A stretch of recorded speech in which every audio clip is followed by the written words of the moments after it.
Hey, good morning, everyone. Just posting in response. First, I'm going to start with a response to Jaycie and then work to Kara in another posting. So, Jaycie, in question 2, specifically, you asked about Jules and Noel and how their artwork kind of compared to more more to painting and to another artist that you had mentioned. Um, I really liked this article as it pertained to like the exhibit and how they were talking about it. Just I'm looking on just chapter 2 because I don't have the page numbers. I think it's like page 25. And it's talking about how the computer generated exhibit was groundbreaking for New York.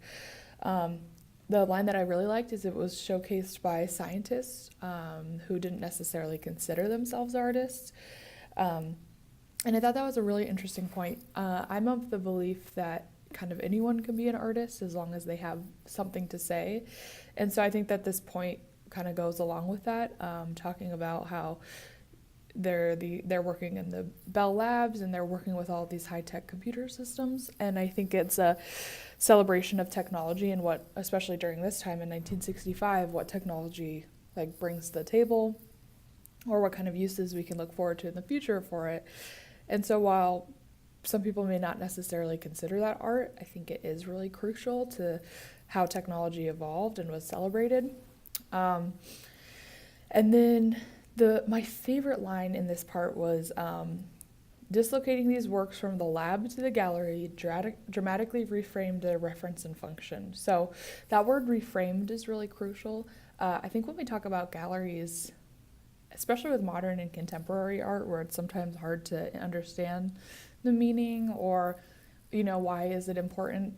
I think that reframing pieces into galleries kind of make it more digestible or presentable to patrons and audiences, but just in general, like art is really anywhere. And so when we talk about galleries and exhibits, I think it more is this is for sale or this idea is being presented to an audience, but like essentially all of those places or those pieces of artwork are all around us, regardless of where they are. So I just thought that was really interesting and super cool. And then kind of going on to your first question where you talked about, is the process important, basically?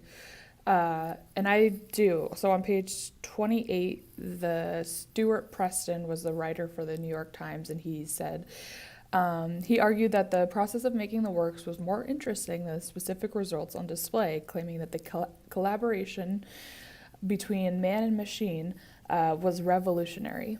So I totally agree with that sentence right there. I think that in some cases, especially with contemporary and modern artwork, and then also with digital work, that we can kind of see this process, and that maybe will be the most important part, just because it really digests how the end result happened, and in that we can learn a lot, scientifically and also from just computer science and everything. So, kind of just to answer your first 2 questions, that's what I was thinking with the reading, which is like super awesome and really cool. So great presentation. Thank you very much.